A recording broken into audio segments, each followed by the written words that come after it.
The divide inside the MAGA movement over Iran is raging. It has burst wide open with a high-profile resignation today. Joe Kent. Joe Kent. Joe Kent. Joe Kent. The director of the National Counterterrorism Center, Joe Kent, has just announced he's resigning. It's a good thing that he's out because he said that Iran was not a threat. When you have the 18 intelligence agencies saying without a doubt that Iran is not working towards a nuclear weapon, and the Defense Intelligence Agency doing battle damage assessment, which is what the DIA really specializes in, is having these military-based assessments, that's what I'm going to go with. I always thought he was weak on security, very weak on security.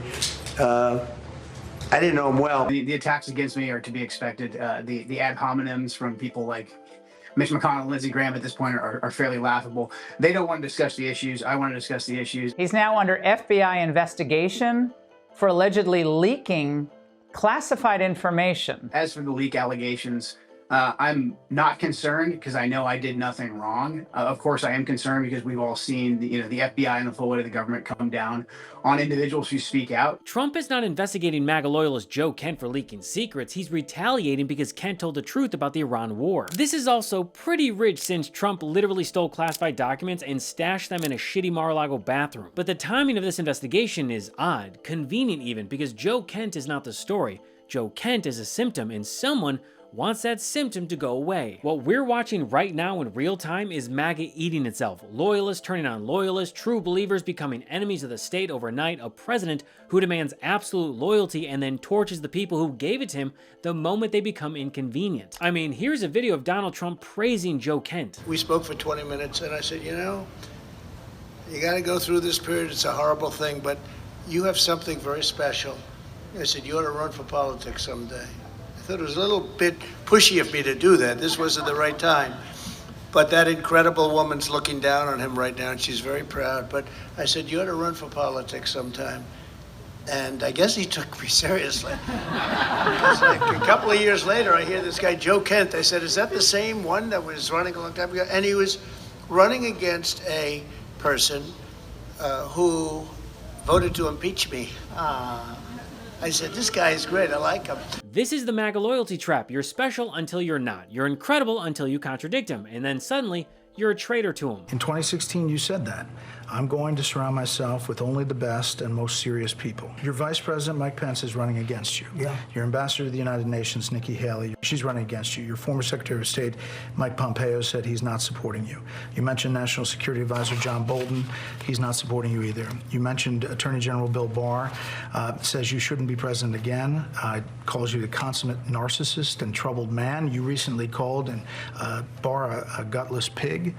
Your second Defense Secretary is not supporting you, called you irresponsible. This week, you and your White House called your White House Chief of Staff, John Kelly, weak and ineffective and born with a very small brain. You called your acting White House Chief of Staff, Mick Mulvaney, a born loser. You called your first Secretary of State, Rex Tillerson, dumb as a rock, and your first Defense Secretary, James Mattis, the world's most overrated general. You called your White House Press Secretary, Kayleigh Canadian, milquetoast, and multiple times you've referred to your Transportation Secretary, Elaine Chao, as Mitch McConnell's China-loving wife. Whenever someone attacks Trump's narrative, he'll claim he always had doubts, that he always saw it coming, and he knew it all along, like he was some sort of Nostradamus of Mar-a-Lago. But just to be clear about something, this moron has no clue what he's doing in the Middle East. None. He has no plan whatsoever. I may have a plan or I may not, but how would I ever say that to a reporter? If I said that to a reporter, Marco would say, please, sir, let's bring you over to the helicopter immediately, right? No, I can't tell you that. Despite all of the evidence, Trump loves to brag that he's a very stable genius. Except this genius chose to start a war, murder innocent children, did not consult NATO beforehand, blame them for not helping, and then claim that we don't even need the Strait of Hormuz. We don't use it. At a certain point, it'll open itself. At a certain point. Wait, hold on. Open itself up with what exactly? Magic? Abracadabra. There's a reason that no previous president has started this war, the Strait of Hormuz. 20% of the world's oil flows through it. So you have to be an idiot to start a turf war with Iran without a plan, and we've established that plans are not exactly Trump's strong suit. Yes or no, you still do not have a plan? I have concepts of a plan. And now Trump has stated that he's going to be winding down the war that we're losing. Looks like Taco's back. Trump caved once, Trump caved again. But not before lifting sanctions on Putin and his oil industry, which has helped Russia against Ukraine. And then lifting sanctions on Iran, handing them $14 billion for their oil, while actively fighting a war against them. Trump told the world that Iran was an existential threat, and then he wrote them a check. What an idiot!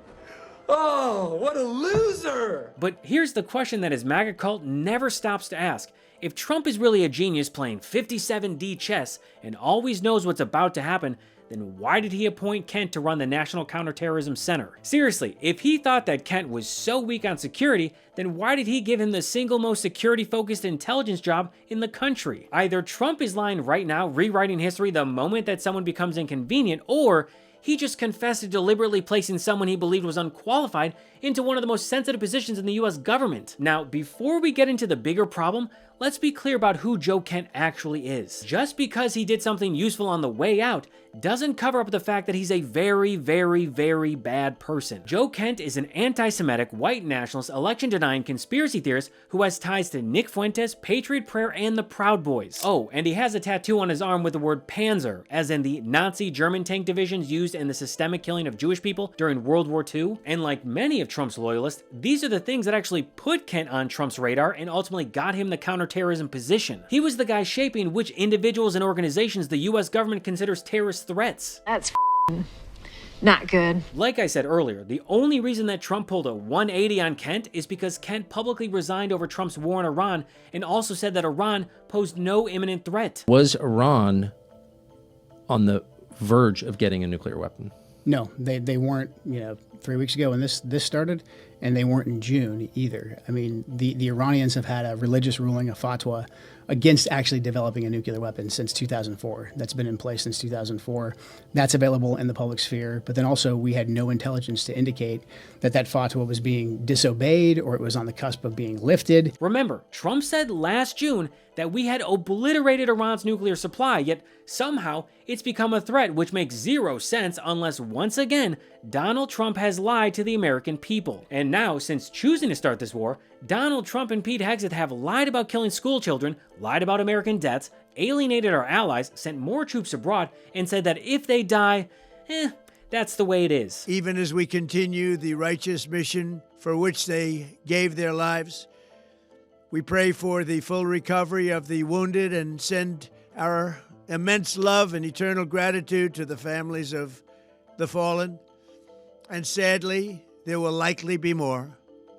Before it ends, that's the way it is. Remember when Trump told his cult that he would not start any new wars? I'm not going to start a war. I'm going to stop wars. No more wars, no more disruptions. We will have prosperity and we will have peace. Under Trump, we will have no more wars, no more disruptions, and we will have prosperity and peace for all. I am the candidate of peace. I am peace. Even though this is Trump's war, Kent strips Trump of all agency and fault in his resignation letter, which is kind of hard to do since Trump bragged about it and took full credit. President, did Israel force your hand to launch these strikes against Iran? Did that pull the United States into this war? No, I might have forced their hand.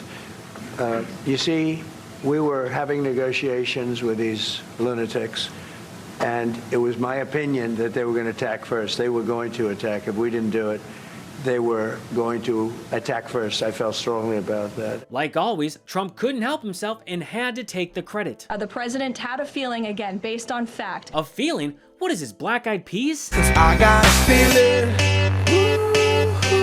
And then when starting wars based on vibes didn't work out, he blamed Steve Witkoff, Jared Kushner, Marco Rubio, and Pete Hegseth. The situation was very quickly approaching the point of no return, and the United States found it intolerable, in my opinion, based on what Steve and Jared and Pete and others were telling me, Marco, so involved, that I thought that they were going to attack us. I thought they would, if we didn't do this, At the time we did it, I think they had in mind to attack us. And then Trump blamed Israel in a Truth Social rant. In Kent's letter, he not only states that he cannot in good conscience support the war in Iran, but that Iran posed no imminent threat to our nation. Kent blames Israel for pressuring the US into the war, then blames Israel for the Iraq war, then, without a shred of evidence, describes the death of his own wife, a Navy intelligence officer, as part of a war manufactured by Israel. Criticizing Netanyahu is fair game. Criticizing Israeli foreign policy is fair game. But that's not what Kent is doing in this letter. This letter is anti-Semitic tropes dressed up as a principled resignation. Joe Kent served directly under Tulsi Gabbard, the current director of national intelligence. The same Tulsi Gabbard who during Trump's first term went on television and warned that Trump was taking the United States to the brink of war against Iran. He tore up the Iran nuclear agreement. I am announcing today that the United States will withdraw from the Iran nuclear deal.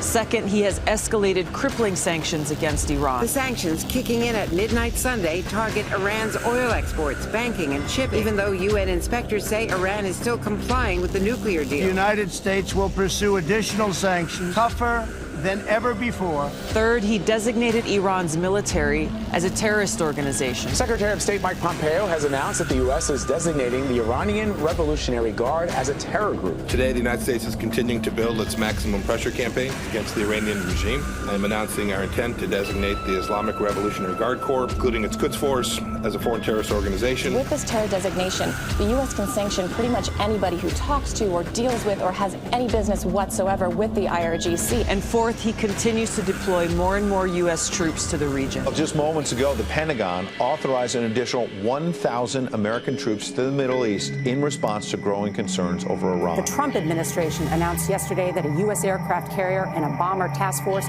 are being sent to areas closer to Iran. Yes, there will indeed be hell to pay. Let my message today be very clear. We are watching, and we will come after you. We've got to stop Donald Trump from starting a war with Iran. So the person overseeing all of American intelligence was once publicly opposed to exactly this kind of conflict, and the person directly under her just resigned saying exactly that. And now, that person is under FBI investigation. Suspicious. But then Gabbard went to Capitol Hill and things got very uncomfortable very fast. You said that Iran was not building a nuclear weapon last year. President Trump said he didn't care what you thought, and you were wrong. They engaged in Operation Midnight Hammer. He then says it was obliterated. We hear later reports that in open source reporting that it was only set back by a few months. Then at the beginning of this war, he said that they were weeks away. I just want to kind of get a sense were they weeks away of achieving a nuclear weapon? Yes or no? Congressman, this is a serious matter, and you've made some very serious mischaracterizations yes here. Yes or no? Were they weeks away? And so it would be yes a disservice to you and the American people to answer this question with a mere yes or no. Reclaiming my time. Were they weeks away or not? The American people need to know if this was an imminent threat or not. If they're weeks away or not. If they're months away or not. None of this dodging. Were they an imminent threat? And then it got worse. Was it the intelligence community's assessment that nevertheless, despite this obliteration, there was a, quote, imminent nuclear threat posed by the Iranian regime? Yes or no? It is not the intelligence community's responsibility to determine what is and is not an imminent threat. Okay. That is up to the president based on a volume of information it is precisely, that he receives. It is precisely your responsibility to determine what constitutes a threat to the United States. You are here to represent the IC's assessment of threats.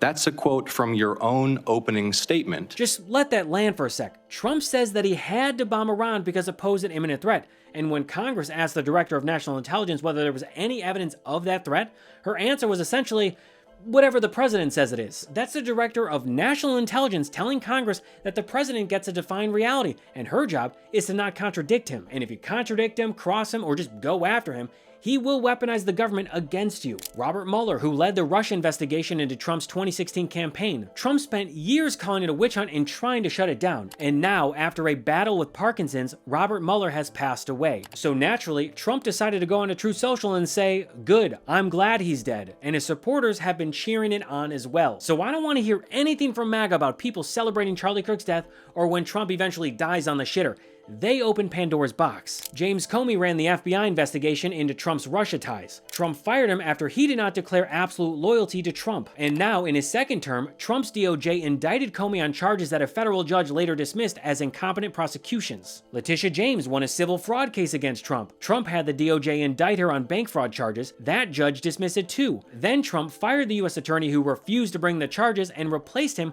with one of his own personal lawyers who had zero prosecutorial experience. John Bolton wrote a book about Trump's first term. Trump tried to block its publication. When Trump came back into office, the FBI raided Bolton's home. Then the DOJ indicted him. Jack Smith prosecuted Trump for stealing classified documents and trying to overturn the 2020 election. Trump came back and immediately had Smith investigated for violating the Hatch Act based on a referral from a Republican senator, which I just want to say is bullshit. Jerome Powell, the Federal Reserve Chair who Donald Trump himself nominated and appointed, said Trump's tariffs could slow growth and raise inflation, which it did. And now Trump has publicly called for his termination. Lisa Cook, a Federal Reserve governor, was fired. Trump cited mortgage fraud, which is pretty rich considering the fact that Donald Trump has done the same thing himself. And then there's the 6 Democratic members of Congress who made a video reminding soldiers they had the legal right to refuse unlawful orders. Trump called it seditious behavior punishable by death. And then his own handpicked U.S. attorney, Jeanine Pirro, you know, the one who's always drunk on wine, well, she rushed to a grand jury and the grand jury said no, so now the case is dead. But whether these cases succeeded was never the point. The point was the message. And now, the person who may be next to learn that very valuable lesson is Tulsi Gabbard. It was reported just a few months ago that she was on very thin ice with Trump. That's probably why she showed up in costume in Fulton County, Georgia, to try to buy herself a few more months and curry his favor. I am willing to bet a pair of Florsheim shoes, as somebody that has known Marco Rubio my entire adult life, that there is no way that Tulsi Gabbard is trusted by Trump or his inner circle, or that she is part of any decision making. It is scary to me that at a moment when we are in war, the person who is the DNI, the Director of National Intelligence, is this woman who is not trusted even by people inside the White House. This is the same woman who, before she was appointed to this role, had a website where she was literally selling T-shirts that read, "No war with Iran." So if you think she was part of this decision and is in a position to give intelligence briefings to Donald Trump, I have a bridge to sell you somewhere. Thanks for watching What Was That? This show is powered by viewers like you, so if you'd like to support my work and get access to more episodes and breakdowns, you can join the community at whatwasthat.show for just $10 a month. Your support helps keep What Was That independent. No corporate filters, no outside agenda, just honest storytelling with a sense of humor. You can also find What Was That on Apple Podcasts, Spotify, or wherever you listen. I'm Gabe Sanchez, and I'll see you next time on What Was That?